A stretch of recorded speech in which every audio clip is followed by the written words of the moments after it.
I'm ready. Who's the audience? Anybody who'll listen. We'll give advice to anybody who'll listen. All right, I'm CJ, and the other voice you hear is my brother Hank, and we've probably been cleaning metalworking machines longer than you've been making chips. And we learned to do it right, so we didn't have to do it often. Hey, no sense mucking around that gunk if you can avoid it, right? So, if you've got a few minutes, we'll show you how to keep fluids in good condition and those machines producing good parts so you get paid. Ah, that's nice. Grease, lube oils, chips, and swarf all contribute to fluid contamination and the growth of bacteria. Maybe a little tobacco juice? Oh, come on. Everybody knows better than that. Oh, how long's it been since you've been on the plant floor? Well, let's just deal with how to get the dirty machines clean first and how to keep them that way. Now, we should stress a couple of safety tips. Cleaners are strong and can irritate, so wear gloves and protect eyes and skin. Refer to the MSDS for the appropriate safety gear. Yeah, my brother can irritate too, by the way. Mm-hmm. And slippery floors. Did we mention slippery floors?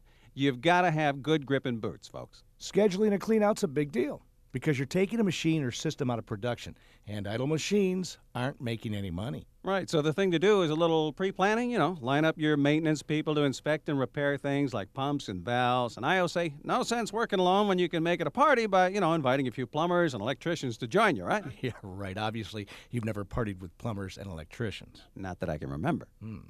Cleaning can start before you even shut down. If you choose a coolant-compatible cleaner like Trim Wamex and get it circulating while you're still in production for, a day or a shift, and just have some Trim Clean DF1 handy to control any foaming that might happen. Well, this is a really good idea, and it can save you a ton of work. Be sure to check with a master chemical rep to make sure Wamex is compatible with your coolant.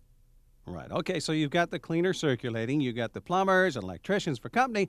Now you can start on the outside of the machine. Here's what you do. You spray it down with cleaner, you let it soak. Wamex or Trim Task would be a good cleaner for this step. If we're talking a small machine or small area, that's what Task in a spray bottle was made for. You want the whammer filled with Wamex for a bigger surface. Right, and if you really get carried away with your cleaning and tackle floors and workbenches, a cleaner like Clean F2 is ideal. See, the goal here is to loosen up the grime so you can wipe it or hose it off. But be careful around electrical power connections and switches, or you'll know how it feels to be a moth in a bug zapper. Yeah. Have one of those electricians kill the power at the box and lock it out. Just follow your company's OSHA lockout-tagout procedure. Spray down the inside of the machine, especially those areas above the fluid level where splashing may have built up a residue. Be sure to clean the tool changer and all of the individual tools on the turret, too. Now, scrub or power wash all surfaces, flushing fluid down into the lowest point where it can be pumped out for disposal or recycling. And again, stay away from that electrical box. Oh, you mean this one? That's the one. Now, it's time to drain the sump. And this is where a yellow-bellied sump sucker will come in handy. It can remove up to 100 gallons of coolant, chips, and all that other crud per minute. Be sure to get into all those corners. Clean it out good. This is no job for your mama's shop vac. A 3 to 5% solution of Wamex and fresh water, just enough so the pumps don't run dry, can be added and circulated at this point to flush the machine out completely. Open all the nozzles to avoid any dead-end areas in the piping. Clean all this out of the sump, too, with a yellow-bellied sump sucker. Yeah, and we better mention chip conveyors here because a lot of machines have them. And a conveyor can be difficult to clean. If it's a fairly open one and has portholes, you may be able to hose it out. But if it's enclosed, you're going to have to figure out how to pull it apart. And I guarantee you, if you have to take one of those conveyors apart, the next time that you buy or install a machine, the first thing that you'll consider is how you're going to clean the conveyor. The important point is you can't skip cleaning it. Every gallon of fluid runs through the conveyor. And if there's a bed of garbage in there, it'll contaminate the new charge. It sure will. Once you've scrubbed and flushed, it's time to rinse twice with clear water. Remember, just enough to keep the pumps from running dry. Right. You don't want to generate any more waste or work than necessary. And if you've used Trim Wamex at 3 to 5%, one rinse may do it because Wamex is coolant compatible. Exactly. Now, if you have a 100-gallon sump and pump out 99 gallons, that last gallon of diluted Wamex isn't going to hurt your coolant. Eliminating that second rinse is a big advantage of Wamex, but you'll want to do that second rinse if you're using a high-pressure system or have a problem with foam. Just one caution about rinsing. Be ready to charge and run the system with new coolant right away because the rinse water will rust clean bare metal fast. And we do mean fast. Believe it, rusting starts the instant that you get to bare metal. Now, for the recharge, pre-mix the new coolant, double-check the concentration, and fill the sump. It's a good idea to let the fresh charge circulate for at least 15 minutes, then check the concentration again. If you use a coolant-compatible cleaner but decide not to rinse, be sure to catch for disposal the first few gallons of fluid to come out of the coolant nozzles. Okay, All right, now that does it for the basic machine cleanout. Now you're ready to run parts. Oh, not me. I'm ready for a nap. Come on, not so fast. We want to talk about central systems for a minute. Okay, well, it's the same basic approach for a central system. That's true, but there are a lot more nooks and crannies to get into when you're working on a central system. And of course, you've got more than one machine to deal with, along with all those pipes and valves. Now, on a central system, you'll want to pull the flume covers and spray Whamex on the bottom side of the covers and the splash zone. Just don't mix up the covers, or you'll have one giant jigsaw puzzle to figure out later. Yeah, and chip conveyors have to be cleaned too. Open them up and clean out the box below. And don't overlook the sludge that builds up on the clean side of the filter. Check the coolant supply lines for dead ends and drops not being used. These are the places where sludge can accumulate, providing a nice, quiet cul-de-sac for bacteria to build a home and raise a family generation after generation. Yeah.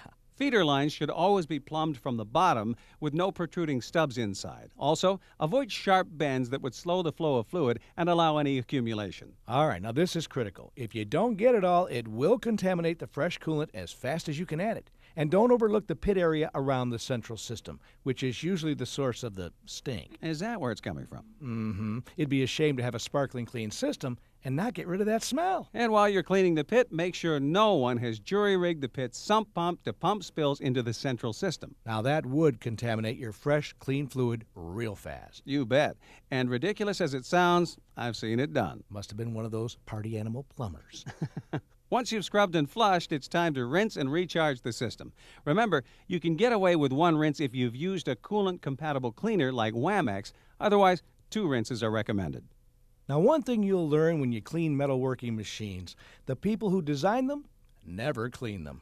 I mean, take a look at some of these classic examples of how poor design causes problems. You can bet machines would be a lot different if the guys who designed them were forced to clean them just once. Until that happens, of course, you're going to find all kinds of nooks and crannies where the gunk hides. And you're going to have to be creative to clean them, fashioning your own rakes, scrapers, and plungers to pull and push the gunk out. Now, if you're about to buy a new machine that doesn't have an easily accessible sump, don't. If you already own it, modify it. Just be careful to seal areas completely to prevent any possibility of seepage that would allow bacteria to hang out behind the seal. The best way is to weld plates over the openings. Concrete and silicone sealers just won't do it. So, if you're like us, you'll want to avoid the work of cleanouts altogether, or at least do them less often. It's possible because with proper management, fluids can last indefinitely. It requires periodic cleaning, regular recycling, using either an inline or portable system, pure mineral-free water, and concentration control. It's a basic preventive maintenance program. It is.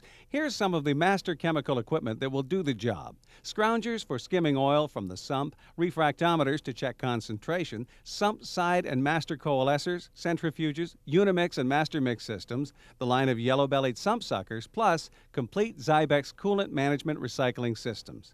They'll even provide the pure water with either a deionizer or reverse osmosis system. You see, Master Chemical has the formula and program down pat, plus the equipment and fluids. So if you want to avoid any nasty cleanouts altogether, we suggest you talk to Master Chemical, the coolant management company. Good luck, be safe, and whatever you do, don't drive like my brother. Come on, don't drive like my brother. Oh, yeah, you drive better You're than a I do. terrible You driver. don't like the way my brother drives, stay off the sidewalk. You're such a sweetheart. Thank you. I love you.